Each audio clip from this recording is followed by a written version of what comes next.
ಶಾಸಕರ ನಿಲುವು ಏನು ಅನ್ನೋದು ಅರ್ಥ ಆಯ್ತು. ಬಟ್ ಸರ್ಕಾರದ ನಿಲುವು ಈ ವಿಚಾರಕ್ಕೆ ಸಂಬಂಧಪಟ್ಟಂತೆ ಇನ್ನೂ ಕೂಡ ನಿರ್ಧಾರ ಆಗಿಲ್ಲ. ವಿವಾದದ ಕಿಡಿ ಹೊತ್ತಿಕೊಳ್ಳುವ ಸಾಧ್ಯತೆ ಇರೋದ್ರಿಂದ ಸಿಎಂ ಸಿದ್ದರಾಮಯ್ಯ ಜಾಣ ನಡೆ ಅನುಸರಿಸ್ತಾರ. ಸದ್ಯಕ್ಕೆ ಟಿಪ್ಪು ಜಯಂತಿ ಬಗ್ಗೆ ಮಾತನಾಡೋದಕ್ಕೆ ಮುಂದಾಗ್ತಾ ಇಲ್ಲ ಸಿಎಂ ಸಿದ್ದರಾಮಯ್ಯ. ಟಿಪ್ಪು ಜಯಂತಿ ವಿಚಾರವೇ ಬಿಜೆಪಿಗೆ ಅಸ್ತ್ರ ಆಗುತ್ತೆ ಅನ್ನೋ ಕಾರಣಕ್ಕೆ ಸೈಲೆಂಟ್ ಆಗಿದ್ದಂಗೆ ಕಾಣಿಸುತ್ತೆ.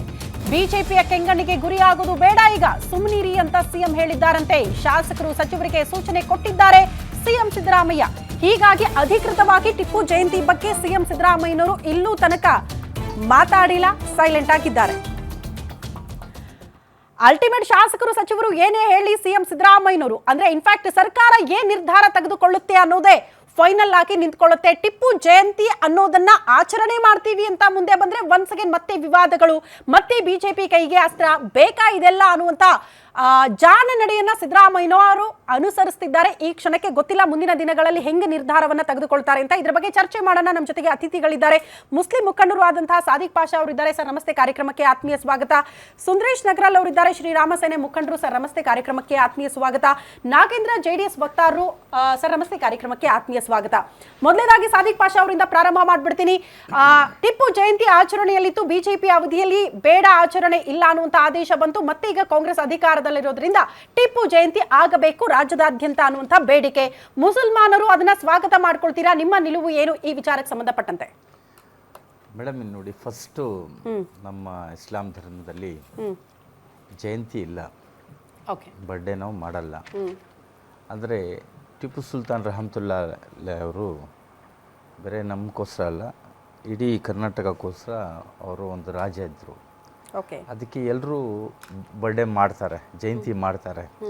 ಅಂದರೆ ನೋಡಿ, ನಾವು ಫಸ್ಟು ನಾನು ಏನು ಹೇಳ್ತೀನಿ, ಈ ರಾಜಕಾರಣಿಗಳು ಈ ನಮ್ಮ ಟಿಪ್ಪು ಸುಲ್ತಾನ್ ಶಹೀದ್ ರಹಮತುಲ್ಲಾ ಹೆಸರು ತಗೊಂಡು ನಾನು ಮಾನ್ಯ ಸಿದ್ದರಾಮಯ್ಯ ಅವ್ರಿಗೆ ನಾನು ಹೇಳ್ತೀನಿ, ಅವ್ರು ಯಾವಾಗ ಇದಕ್ಕೆ ಬಂದರು, ರಾಜ್ಯಕ್ಕೆ ಬಂದರು, ಆ ಕಾಲದಿಂದ ಟಿಪ್ಪು ಸುಲ್ತಾನ್ ಹೆಸರು ತಗೊಂಡು ಇದುವರೆಗೂ ಬಂದಿದ್ದಾರೆ.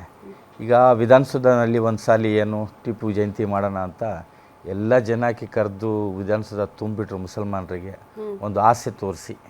ಈಗ ಏನು ಆಸೆ ಇತ್ತು ನಮಗೆ, ಅಲ್ಲಿ ಕರೆದಿದ್ದ ಮೇಲೆ ಟಿಪ್ಪು ಸುಲ್ತಾನ್ ಜಯಂತಿ ಟೈಮ್ನಲ್ಲಿ ಯಾರು ಸಿ ಎಮ್ ಇದ್ದರು ಅವರು ಏನನ್ನ ಒಂದು ಹೇಳ್ತಾರೆ ಟಿಪ್ಪು ಸುಲ್ತಾನ್ ಅವ್ರ ಬಗ್ಗೆ. ಏನಂತ, ಒಂದು ಟಿಪ್ಪು ಸುಲ್ತಾನ್ ಯೂನಿವರ್ಸಿಟಿನ, ಇಲ್ಲಾಂದರೆ ಟಿಪ್ಪು ಸುಲ್ತಾನ್ ಮೆಡಿಕಲ್ ಕಾಲೇಜಾ, ಟಿಪ್ಪು ಸುಲ್ತಾನ್ ಇಂಜಿನಿಯರಿಂಗ್ ಕಾಲೇಜ್ ನಾವು ಓದು ವರ್ಷ ಬರೋವರೆಗೂ ನಾವು ಕಟ್ತೀವಿ ಅಂತ ಒಂದು ವಿಶ್ವಾಸ ಇತ್ತು ಮುಸಲ್ಮಾನರಿಗೆ. ಇದರಿಂದ ನಾವು ಎಲ್ಲೂ ಹೋಗಿದ್ದು. ಈಗ ಏನು ರಾಜಕೀಯ ಮಾಡೋಕ್ಕೋಸ್ಕರ ಮುಸಲ್ಮಾನಿಗೆ ಚಾಕ್ಲೇಟು ಮತ್ತು ಲಡ್ಡು ಕೊಡೋಂಗೆ ಆ ಥರ ಈ ಗೌರ್ಮೆಂಟು ಮಾಡ್ತಾ ಇದ್ದಾರೆ. ಅವರು ಏನು ಮಾಡಿದ್ರೇನು ಈಗ ನೋಡಿ, ಜಯಂತಿ ಮಾಡಿಬಿಟ್ರೆ ನಮ್ಗೆ ಏನ್ ಸಿಕ್ಕತ್ತೆ? ಜಯಂತಿ ಬೇಡ ಅಂತ ಅಲ್ಲ, ಜಯಂತಿ ಮಾಡಿದ್ರೆ ಏನ್ ಸಿಕ್ಕತ್ತೆ? ಜಯಂತಿ ಮಾಡಿದ್ರೇನು ಅಲ್ಲ ನೋಡಿ, ಅವ್ರ ಹೆಸರು ತಗೊಂಡು ಮಾಡಿದ್ಮೇಲೆ ರಾಜಕೀಯ ಮಾಡಿದ್ರೆ ಆ ಲಾಭನೂ ಬರ್ಬೇಕು ಅವ್ರ ಹೆಸರಿಗೆ, ಆ ಜನಕ್ಕೆ ಲಾಭ ಸಿಗ್ಬೇಕು, ಎಲ್ಲ ಮೈನಾರಿಟಿಗೆ ಲಾಭ ಸಿಗ್ಬೇಕು, ಹಿಂದೂ ಮುಸಲ್ಮಾನರಿಗೆ ಎಲ್ಲಿಗೆ ಲಾಭ ಸಿಗ್ಬೇಕು. ಏನಿಲ್ಲ, ಬೇರೆ ಹೆಸರುಗೋಸ್ಕರ ಯೂಸ್ ಮಾಡಿದ್ರೆ ಇವರು ಓಟುಗೋಸ್ಕರ ಮುಸಲ್ಮಾನರಿಗೆ ಓಲೈಕೆ ಮಾಡೋಕ್ಕೋಸ್ಕರ ಅಂದ್ರೆ ಅದು ತುಂಬಾ ದೊಡ್ಡ ತಪ್ಪು ಮಾಡ್ತಾ ಇದ್ದಾರೆ. ಇಟ್ಕೊಂಡು ರಾಜಕೀಯ ಮಾಡ್ತಾರೆ, ತಮ್ಮ ಲಾಭಕ್ಕೋಸ್ಕರ ಟಿಪ್ಪು ಅನ್ನುವಂತ ಹೆಸರನ್ನ ಮತ್ತೆ ಮುನ್ನೆಲೆಗೆ ಬರ್ತಾರೆ. ಜಯಂತಿ ಮಾಡಿದ್ರೆ ಅದರಲ್ಲಿ ಉಪಯೋಗ ಇಲ್ಲ ಅನ್ನುವಂತ ವಿಚಾರವನ್ನ ಮುಸ್ಲಿಂ ಮುಖಂಡರಾಗಿ ಸಾದಿಕ್ ಪಾಷಾ ಅವರು ಈ ವಿಚಾರ ಹೇಳ್ತಿದ್ದಾರೆ. ಗೊತ್ತಿಲ್ಲ ಅವರ ಸಮುದಾಯದ ಅಷ್ಟು ಜನರ ವಿಚಾರಗಳು ಇದೇ ಇರಬಹುದು ಅಂತ. ಸುಂದರೇಶ್ ನಗರಲ್ ಅವರನ್ನ ಕೇಳ್ತೀವಿ. ಇರುವಂತಹ ವಿವಾದಗಳ ಮಧ್ಯೆ ರಾಜ್ಯದಲ್ಲಿ ಇರುವಂತಹ ಜ್ವಲಂತ ಸಮಸ್ಯೆಗಳನ್ನ ಪಕ್ಕಕ್ಕಿಟ್ಟು ಇಲ್ಲ ಮತ್ತೆ ನಾವು ಟಿಪ್ಪು ಜಯಂತಿ ಮಾಡ್ತೀವಿ ಅಂತ ಹೊರಟಿದ್ದಾರಲ್ಲ ಕಾಂಗ್ರೆಸ್ ನಾಯಕರು, ಇದು ಸರಿನಾ? ಸ್ವಾಗತ ಮಾಡ್ಕೊಳ್ತೀರಾ? ಹೆಂಗೆ, ಯಾಕೆ ನಿಮಗೆ ವಿರೋಧ ಅಂತ, ಯಾಕೆ ಬೇಡ ಅಂತೀರಿ ಇದನ್ನ?